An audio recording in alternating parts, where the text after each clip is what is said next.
Irmãos, vamos ler com a ajuda de Deus e a guia do Espírito Santo, no Evangelho escrito por Mateus, capítulo 11. Evangelho de Mateus 11.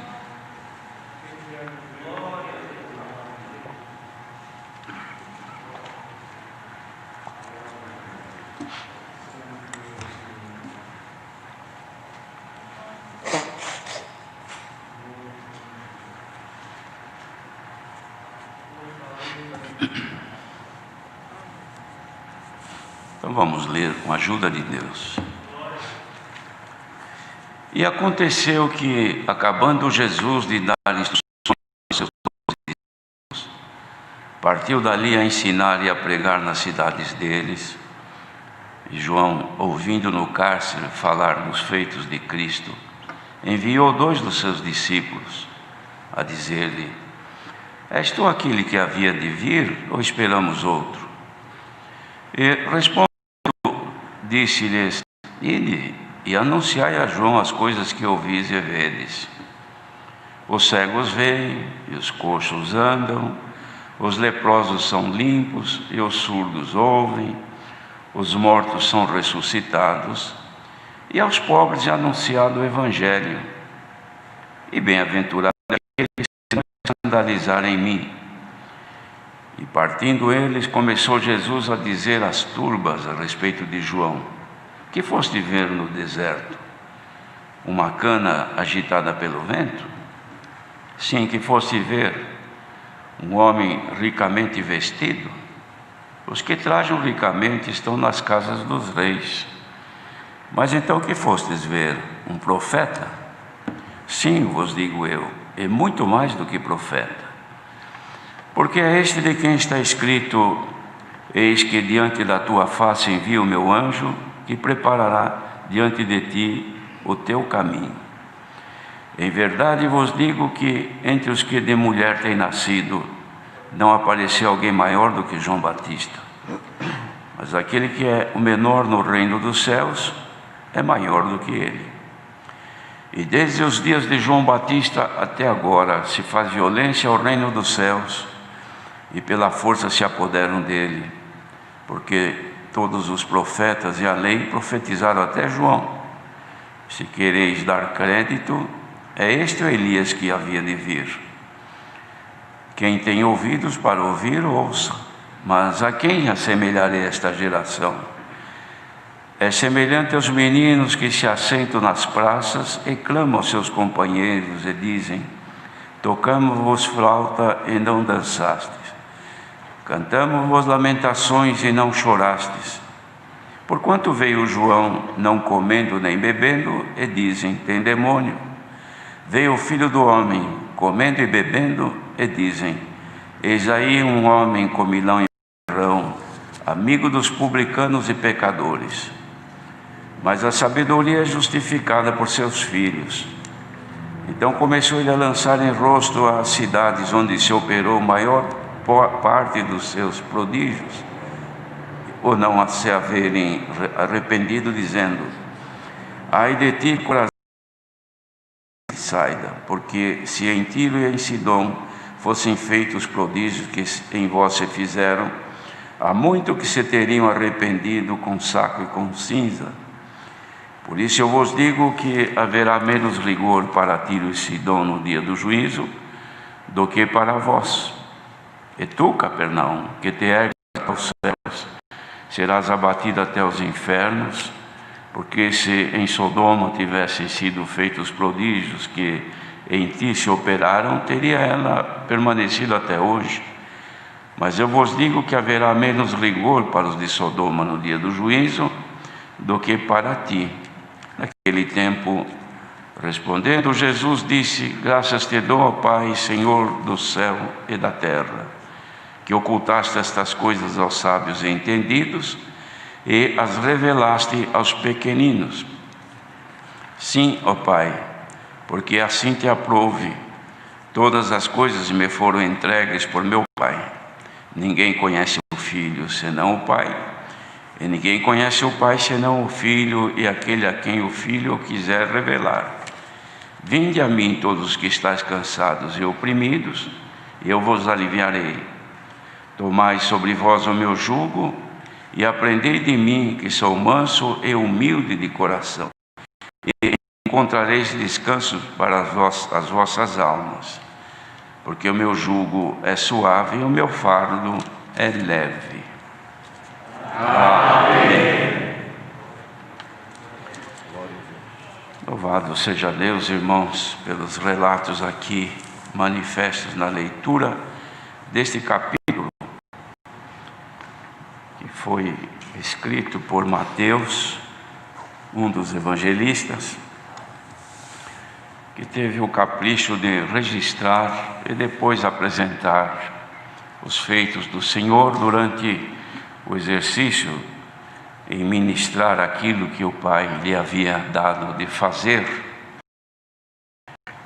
E registrou então um fato que ocorreu aqui, irmãos, interessante, que por isso o Senhor pode tirar para nós algum conselho ou alguma ilustração da nossa forma de ser, de viver e de servir ao Senhor. Aqui está escrito que o Senhor havia dado instruções aos seus 12 discípulos, depois partiu para ensinar e a pregar nas cidades deles. Isto quer dizer, tinha havido um culto, uma apresentação dos conselhos e das virtudes de Deus através da pregação do Filho de Deus, instruindo os seus discípulos, e depois propôs então ir na cidade de cada um deles e apregoar lá o Evangelho, aquilo que eles haviam ouvido ali, mas que o Senhor queria estender também aos seus familiares e aos outros na cidade que eles viviam. E aconteceu então, irmãos, que estando o Senhor em algum lugar e falando das coisas, então João ouviu falar. João era batista, ou seja, aquele que batizava nos tempos do Senhor Jesus e antes dele, e batizou o próprio Senhor também. Mas estava ele aqui, irmãos, por determinação de Deus, cumprindo a sua missão. E nas escrituras que Deus havia feito através de João, ele tinha que perder a sua vida daquela forma tão trágica, como nós sabemos. Então ele estava preso num cárcere. E ele, percebendo que os dias dele estavam já contados, alguém contou dos feitos do Senhor, que o Senhor por onde andava fazia milagres, curas, expulsava espíritos malignos e até pessoas que haviam morrido, como aqui nos evangelhos estão registradas situações em que pessoas que tinham morrido, o Senhor deu novamente a vida. Ele, ouvindo isso, ficou pensando consigo mesmo: eu que fui enviado para preparar o caminho dele, para ir adiante dele, batizar para que as pessoas se arrependessem e depois viesse ele e cumprisse o resto dos mandamentos de Deus com respeito à salvação das almas. Mas agora estou eu aqui, já com sentença de morte, não saio daqui com vida, e sei que ele anda por aí fazendo tudo isso. Eu não sei se ele é mesmo Cristo, ou se devemos esperar outro, porque eu estou nessa situação aqui. Então chamou os discípulos dele, que ele tinha discípulos também, e disse: olha, eu vou enviar vocês aí onde está Jesus, o Cristo, que é chamado o Cristo. Converse com ele e conta para ele, e pergunte se ele é realmente o Cristo que havia de vir, ou devemos ainda aguardar que venha outro. Conta para ele que eu estou aqui nesta situação. E eles foram falar com o Senhor. E quando chegaram, irmãos, contando ao Senhor a missão que eles tinham, o Senhor então disse: vocês voltem e anunciem a João aquilo que vocês ouvem e que vocês veem. Os cegos veem, os coxos andam, os leprosos são limpos e assim por diante. E finalizando, irmãos, ele disse: e aos pobres é anunciado o Evangelho. Então fala para ele que aquela obra que ele começou e que eu estou dando continuidade, ela culmina com o anúncio da salvação pelo Evangelho aos pobres. Conta isto para ele. Mas também não esqueça de dizer o seguinte: que será bem-aventurada a pessoa que não se escandalizar em mim.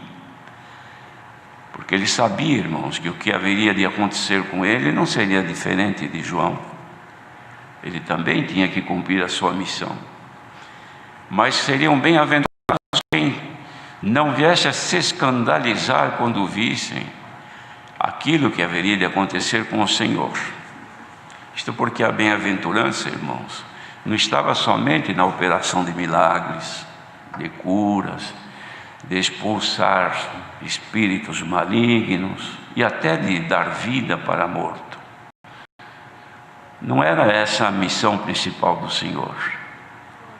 A missão principal do Senhor, ela tinha que se cumprir no madeiro da cruz, da condenação, da morte, porque era ali que a salvação, por ali que ia chegar a salvação.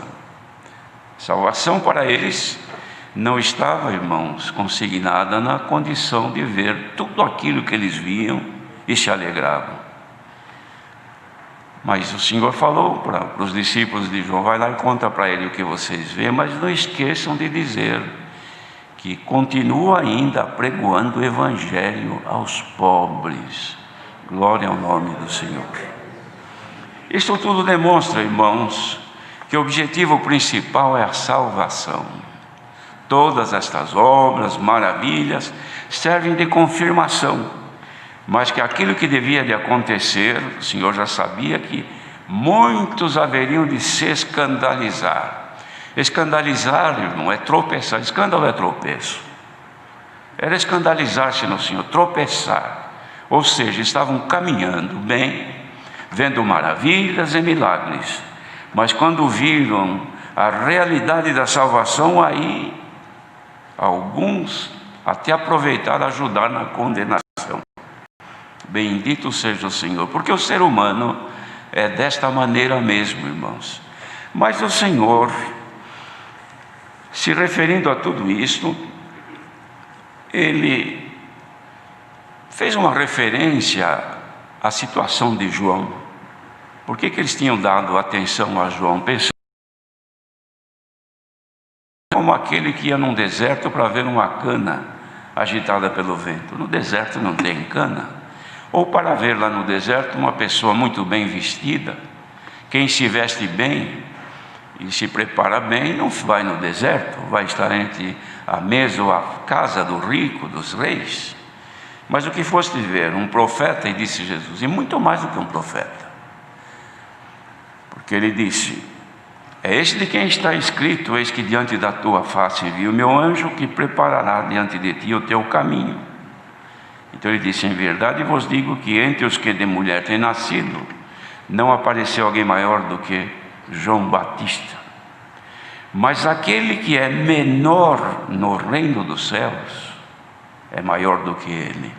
E este é o detalhe, irmãos, da pregação: ser o menor. Este é o exemplo do Senhor. Ele poderia ter dito: mas eu sou o maior, eu sou filho de Deus, e em mim está o poder. Mas ele não entrou dessa maneira.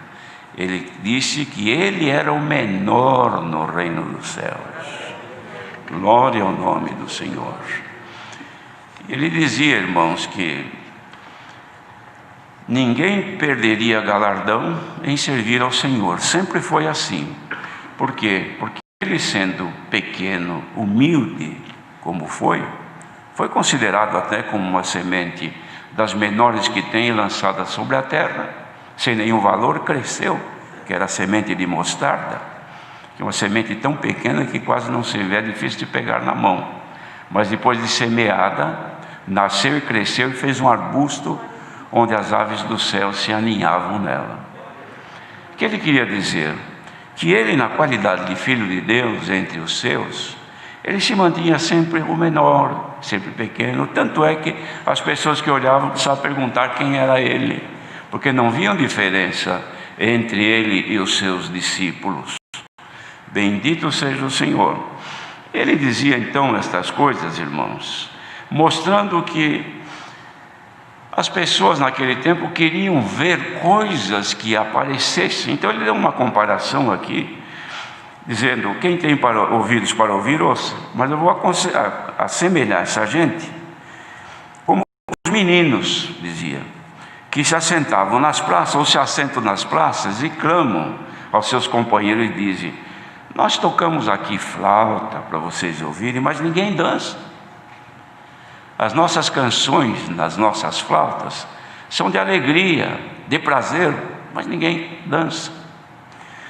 Nós cantamos lamentações, porque naquele tempo havia, irmãos, os que eram os pranteadores, que iam onde estava o morto e pranteava e chorava, que era provocar na família o choro, enfim, um momento de tristeza. Então tinha aqui os meninos que cantavam as canções de lamentações para ver se os ouvintes choravam, mas dizia: mas vocês não choram. Então o Senhor comparou: então vocês são assim. Veio João, que não comia e nem bebia, porque ele não comia as comidas normais que eles comiam, e nem bebiam bebida, vinho, por exemplo, ele não bebia. E diziam: você tem demônio, João. Agora veio o Filho do Homem, que era ele, que ele não se dizia Filho do Homem como vim a mim, mas ele disse não. Ele disse: veio o Filho do Homem, que come e bebe normalmente como todos, e vocês dizem: eis aí um homem comilão e beberrão. O que quis dizer com isso, irmãos? Que o povo se acostumou em ver maravilhas e ver coisas agradáveis, e depois podia cantar lamentação que não choravam, podiam tocar qualquer instrumento de alegria que eles não dançavam. Outra coisa, não havia reação do povo ao ouvir aquilo que os meninos apresentavam.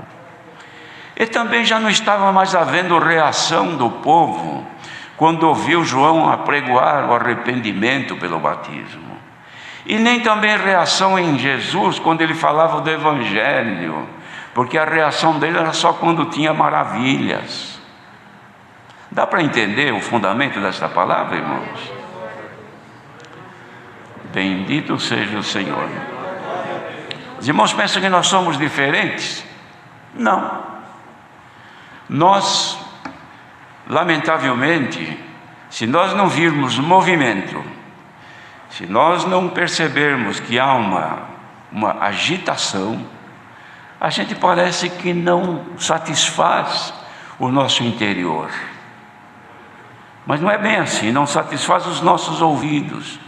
Mas o nosso homem interior não se alimenta, irmãos, das aparências, se alimenta das virtudes que vêm de Deus. Bendito seja o Senhor. E enquanto houver virtude de Deus, que se manifesta pela dedicação do povo e pela revelação da palavra, então, irmãos, vai ser comparado como quando os meninos tocavam e as pessoas dançavam e se alegravam, quando eles cantavam lamentação e todo mundo chorava. Mas vai chegar o tempo, irmãos, que as pregações das palavras não vão mais satisfazer os ouvintes, porque vão chegar num estágio que não precisa mais, que tudo que prega já sabe, doutrina já conhece, salvação já sei que existe, perdão também sei. Bendito seja o Senhor. E quem reclamou foi o Senhor. Então olha só o que o Senhor fez aqui, olha. Então começou ele a lançar em rosto as cidades onde se operou o maior número, parte dos seus prodígios e milagres, e eles não se arrependiam, dizendo: ai de ti, Corazim, e ai de ti, Betsaida, duas cidades, Porque se em Tiro e Sidom fossem feitos prodígios que em vós se fizeram, muitos se teriam arrependido com saco e com cinza. Porque lá eu fiz tantos prodígios, tantas maravilhas, Corazim e Betsaida, e vocês não se arrependeram. Vendo tudo, não se arrependeram. Ouviram a pregação de João, João tinha demônio. Ouve a minha palavra, eu sou amigo, sou comilão e beberrão, amigo dos pecadores. O que é que vocês quererão ouvir? Bendito seja Deus. Bem-aventurados são aqueles que, quando vão à casa do Senhor, dizem: Senhor, eu quero ouvir a tua palavra. E a palavra de Deus está acima do seu nome. Ela é importantíssima para nós, porque é a fala de Deus. Quando os ouvintes perderem a fé e não crerem mais que a pregação revelada pelo Espírito Santo é a palavra de Deus, então acabou a graça, foi extinto o Espírito. Mas graças a Deus que não houve ainda a extinção do Espírito na maioria, por isso que estamos aqui. Os irmãos pensam que a vossa vinda aqui, como já foi dito antes, viemos aqui por vir, porque não tínhamos outro lugar de ir. Muitos outros lugares teríamos para ir, mas houve dentro de nós alguma coisa que nos impulsionou para virmos aqui. Por quê? Porque ainda há dentro de nós uma viva esperança, que ela não se alimenta por conversa, por coisas desta vida, ela se alimenta por aquilo que vem dos céus. E se a vossa fé foi suficiente para crer que viriam para ouvir a palavra de Deus pelo Espírito Santo, saiba que quem está pregando está lutando para ser um instrumento na mão de Deus. Porque pregar, irmãos, é fácil, qualquer um pode pregar, mas pregar com a responsabilidade de que nossa boca fale o que a boca de Deus quer falar é perigoso. É grande a responsabilidade, dá medo de pregar. Bendito seja o Senhor. Há quem gosta de pregar, então prega sempre. Mas pregar pelo Espírito Santo, irmãos, é difícil. Sabe por quê?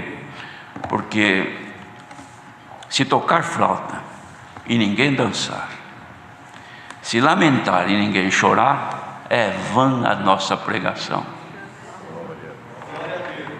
Mas se na pregação atingir ainda que seja um coração dos ouvintes, e dele brotar um louvor a Deus e dizer: graças te dou, Senhor, que a tua palavra ainda faz falta na minha vida, então está tendo utilidade.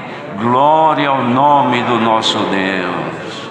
E que guarde o seu povo, irmãos, porque Betsaida e Corazim rejeitaram.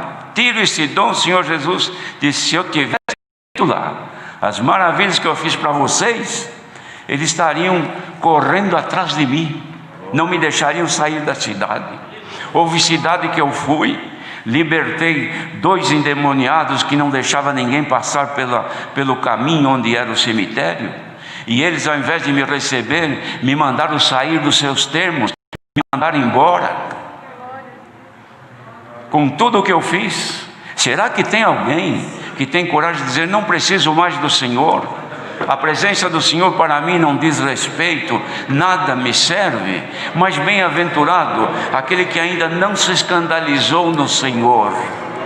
Ele diz: Senhor, sem a tua presença eu não vivo. Eu preciso saber, tu és presente na minha vida ou não?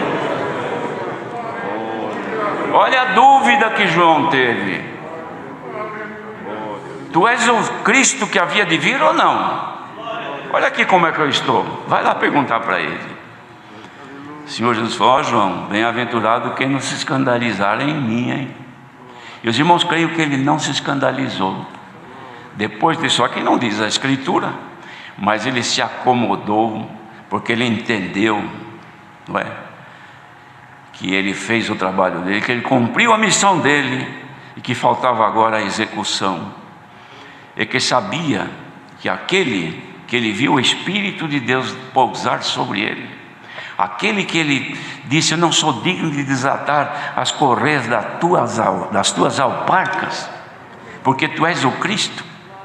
Agora ele duvidava: se alguém está aqui e algum espírito das trevas lança dúvida contra a tua fé, dúvida contra a tua esperança, dúvida quanto à graça, receba pela virtude de Deus agora, se você cantar, porque não tem ninguém lamentando, mas dá para lamentar quando ninguém crê, e que não haja lamentação nesta noite, que haja música, canto, louvor a Deus, que ninguém dance, mas que a tua alma regozije na presença de Deus, e possa dizer: Senhor, eu creio sim, creio que estou na tua graça, e não quero negar o teu nome por nada.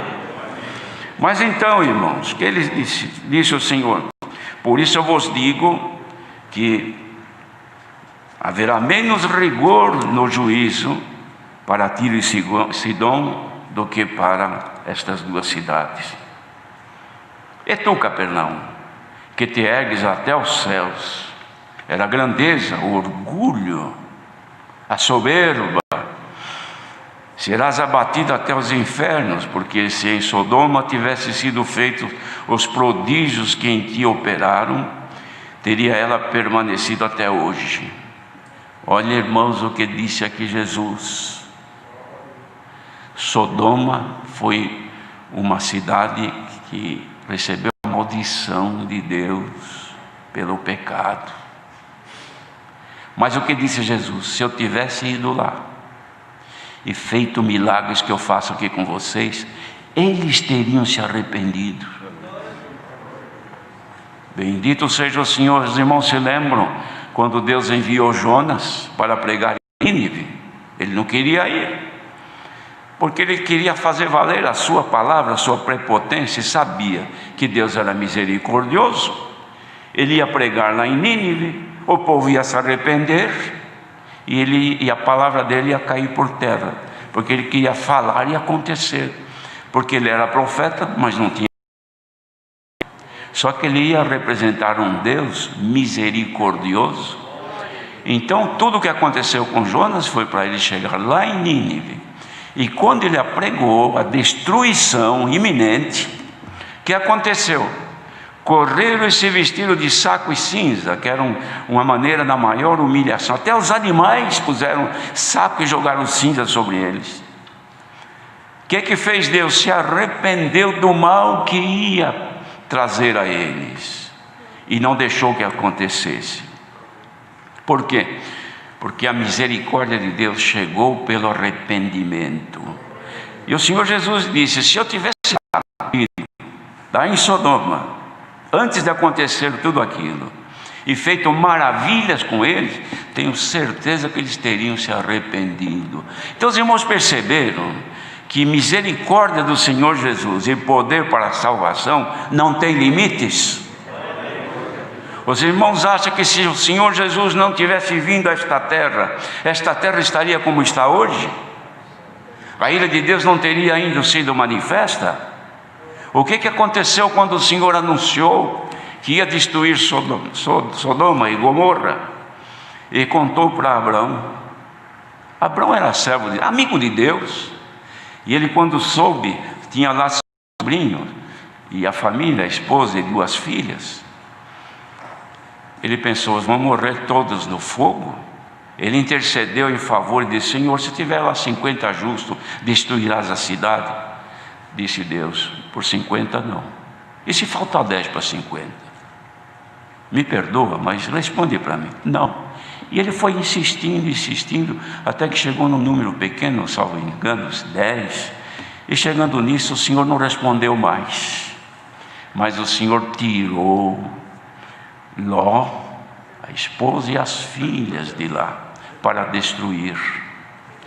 O que aconteceu? Não veio a destruição, porque Abraão intercedeu em favor daqueles que estavam lá, para não morrer na condenação. Quem é que foi enviado agora para interceder em favor desta humanidade, para que seja retirado antes que o fogo chegue? Jesus, o Filho de Deus. como fizeram os anjos que retiravam, puxando pela mão e dizendo: não olhem para trás. Hoje o Senhor também está puxando-nos pela mão, pela palavra. Não olhem para trás, não se escandalizem em nada nesta obra. Aconteça o que acontecer, não te escandalize. Qualquer notícia que chegar, qualquer novidade que chegar, que fizeram isso, que aconteceu aquilo, não te escandalizes no Senhor, porque foi Ele que deu a vida para te salvar. Então aconteça o que acontecer, crestes no Senhor Jesus, ser fiel a Ele até a morte. Quando Ele manifestar a igreja, alegra-te no Senhor.